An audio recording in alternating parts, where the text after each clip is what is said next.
Windrose has just released into early access, and along with it, dedicated servers. I'm Benny, and today we're going to go over how to set up a Windrose dedicated server for GPORTAL.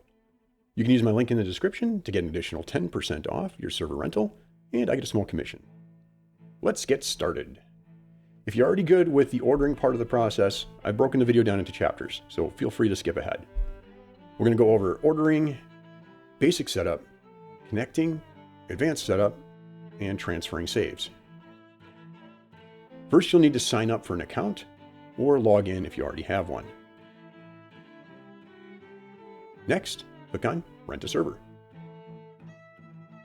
At this page, scroll down until you see the list of games, and over here in the search bar, start typing the name of the game. Click on the game and you'll be presented with the game's server rental page. I'm recording this before the official server release, so you might notice it says pre-order. By the time I post this video, servers should be live or shortly thereafter. You can choose any of the presets here and even change the location. Or you can click here to do a custom setup. Select the number of slots here, rental period here, and server location here. Once you're all set, click here to go to the payment screen. Choose your payment method. I have credit, so I'm just going to use that, and hit order. GPORTAL will run through the install and setup process, then drop you onto the screen here. This is your server status screen. At the top, we have your IP and port, active players out of max, and here is the run stop slider and restart button. Scrolling down, we'll come to the FTP info. You probably won't need the FTP info with this. GPORTAL has a perfectly capable built-in file explorer, and that's what we're going to use for the video. And here is the server files section where you can verify the server files if you're having issues, do a factory reset, or delete saves. Now we're going to talk server setup. Obviously, being early access, a lot of this is going to change as time goes on. Minor changes will be noted down in the video description as I'm made aware of them. If it gets too far off, I'll remove the video and replace it with a new one. First, click on Basic Settings on the left here. Here you can set the server name, set your invite code, and password.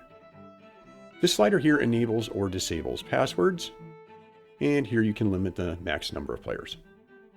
Once happy with these settings, go ahead and hit Save at the bottom. Then start the server. The Windrose server will automatically create a world on startup. This world will use the normal difficulty defaults, which is the standard way to play Windrose. If you're happy with that, then there's nothing more you need to do. We will take a look at the advanced configuration in a minute, but for now, let me show you how to connect to that server. Start up Windrose. If you haven't already created a character, do so now. Once you have a character, click play, then choose Connect to Server. Remember that invite code? Go ahead and enter it here. Once the server is found, enter the password here, and hit Connect.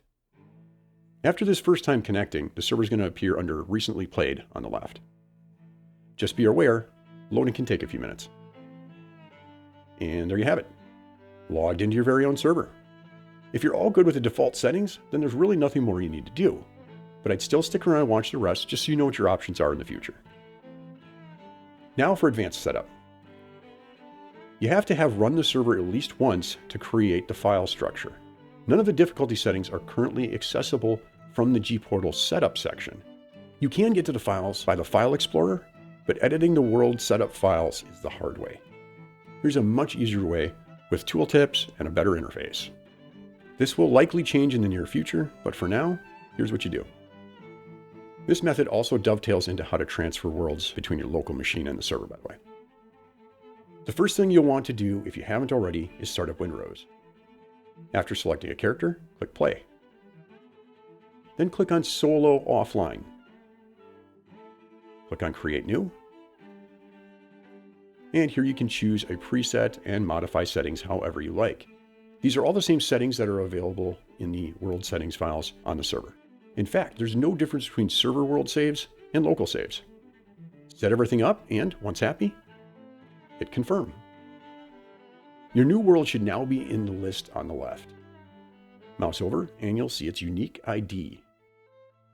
Note the last few numbers, just the last 4 or 5 numbers. We'll need those in a bit. Now we're going to transfer the world you just created locally to your server.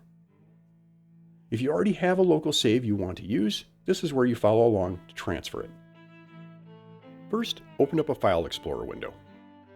In the video description is a link to your local Windrose Saved Profiles folder. I'll also put it up on the screen here. Just copy, paste, or type it in. In this folder will be another folder labeled with your Steam ID. Open that folder, then RocksDB. Then there'll be a folder with a version number on it. Open that, and then Worlds. Here will be a list of your current local saved worlds. Remember that world ID I had you note the last few numbers of? That's what you're looking for here. Just make sure you see it, and then for now, minimize this window. Don't close it.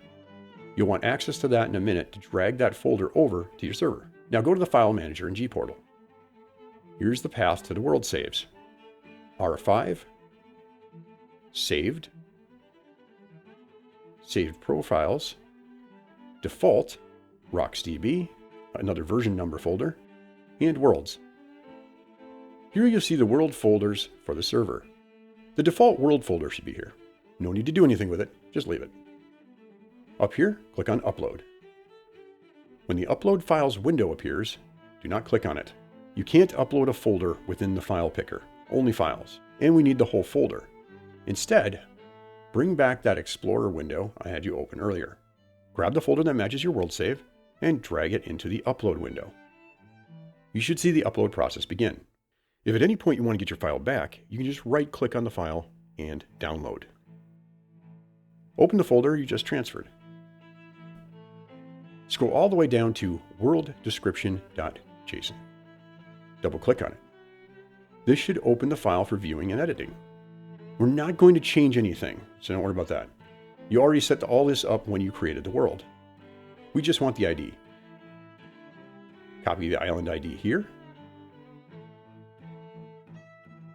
Now click on R5 up here to go back to that folder.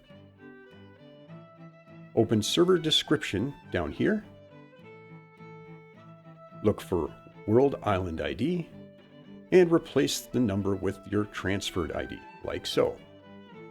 Hit Save up here and restart the server. Go back to Windrose and log back in. If you already logged in once, after a few seconds, the server should appear on the left without having to enter the invite code again. If not, just enter the invite code. Enter your password. Congrats on your new server. Again, use my link in the description for 10% off your GPORTAL rental, which by the way does stack with any current sale. And as of the recording of this video, there's a 25% off sale going on. Thanks to my channel members, as always, for the support. Until next time, thanks for watching. Have a great day. Benny out.